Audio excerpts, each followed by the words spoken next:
The city felt different after the meeting, not louder, not more dangerous, more aware. Andrew noticed it in small things, the way the manager looked at him a second longer, the way Lena stopped joking, the way people at the store asked fewer questions and watched more. Visibility had a weight. He didn't mention the meeting to anyone at work. Not because he was hiding it, because it wasn't something you explained. At home, the silence changed shape. His mother noticed it immediately. "You're thinking too much," she said while washing dishes. Andrew leaned against the doorframe. "I always think." "No," she replied. "This is different." He hesitated. "I met her father." The plate slipped slightly in her hands. "And he didn't shout?" That worried her more than shouting ever would. "Men who don't shout," she said quietly, "expect obedience."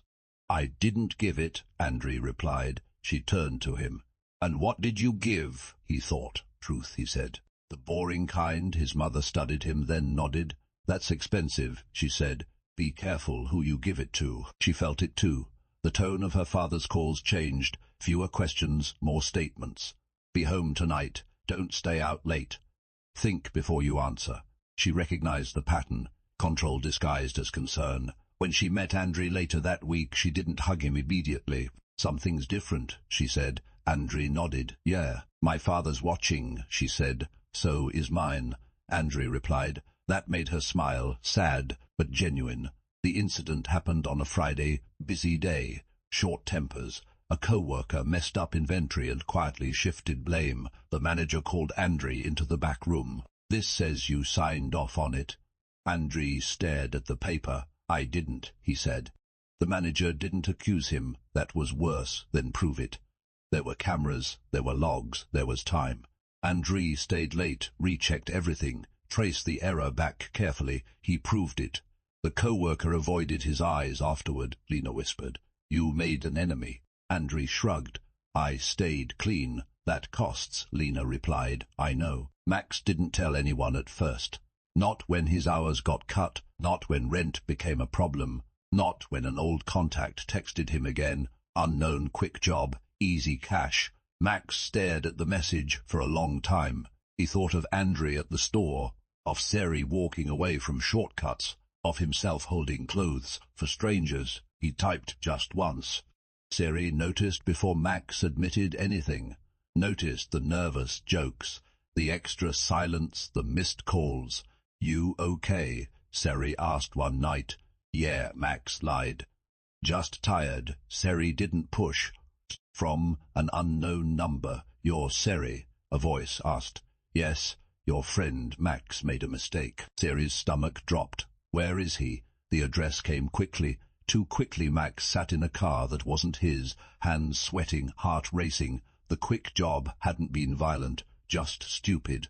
Wrong people, wrong timing. Now the jokes were gone. "You said it was safe," Max muttered. The man beside him laughed. "Safe is a feeling," he said, "not a promise." Max swallowed hard. For the first time in years, he thought, "I don't want this life," and realized how late that thought was. Sari didn't call Andrew. Not yet. He went alone. Not to fight, to negotiate.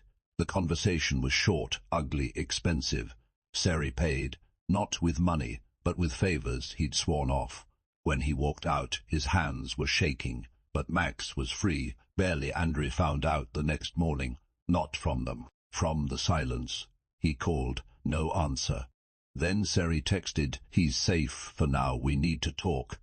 They met near the river. Max looked smaller, older. Andrew didn't shout. He didn't lecture. He just asked one question. "Was it worth it?" Max shook his head, eyes wet. "I crossed back," he said. "For him." Andrew nodded. "I know." Max looked between them. "I messed up," he said. "I won't ask again." Andrew looked at Sari. "You knew this could happen." Sari exhaled. "Yeah, and you still stayed." "Yeah." Silence stretched. Then Andrew said quietly, "We don't pretend this didn't happen." Max nodded. "We don't repeat it," Sari added. That was the agreement. Not clean, but honest. His mother stood at the sink late that night. She didn't know details. She felt danger. She whispered a prayer she hadn't used in years. Not for success, for restraint. The next week, Andrei noticed changes. The manager watched him closer. The girl from before cancelled one meeting without explanation. Seri became quieter. Max stopped joking entirely. No one was broken, but everyone was marked. Andrei stood on his balcony late at night, city lights blinking below. This was the cost. Not prison, not failure, but carrying the weight of other people's choices. He understood now, changing your life doesn't isolate you from consequences.